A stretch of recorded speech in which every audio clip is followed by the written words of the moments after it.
Yung ating malaking balita mga kapuso, isa pa, ibinunyag ng kandidato sa pagkapangulo ng PDP laban na si Davao City Mayor Rodrigo Duterte ang isang sikretong matagal na raw niyang itinatago. Ang sabi ni Duterte, biktima raw siya ng sexual na pang-aabuso ng isang pari nung kanyang kabataan. Nakatutok si Tina Panganiban Perez.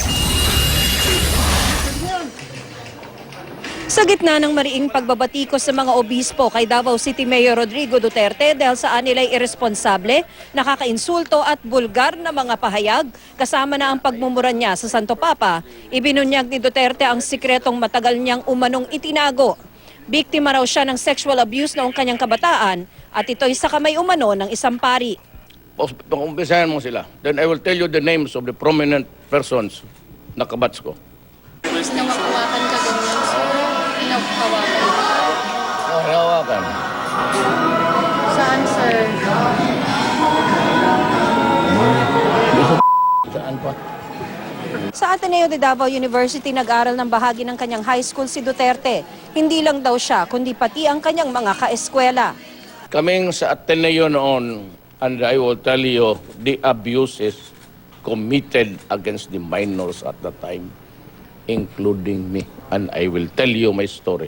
Sir, you mean you were abused as a child by a judge? Kaming lahat, Sir, sexually? dumaan kami. Sir, sexually? Sinusubukan pa namin kunan ng pahayag ang Ateneo.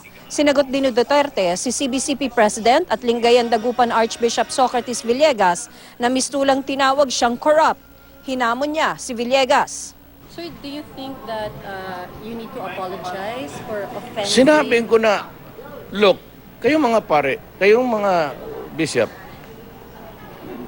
you condemn me and you suggest that I withdraw, and I will withdraw.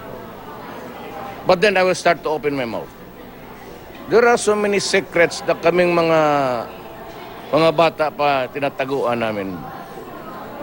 Huwag niyo kaming pilitin. Because itong relihiyon na ito is not so sacred. Asa kanyang umano'y pagmumura sa Santo Papa nang maipit sa traffic noong Enero, nilinaw ni Duterte na hindi raw si Pope Francis ang kanyang minura sa kanyang talumpati sa proclamation sa kanya ng PDP laban kahapon. Minura mo ba talaga si Pope o hindi? Yeah. Hindi po. Traffic, ang minumura ko doon yung gobyerno, ang traffic. Tinanong din siya matapos ang talumpati kahapon, natagtad ng mura. Babawasan ba niya ang kanyang pagmumura? Ayaw ko. Ayaw kong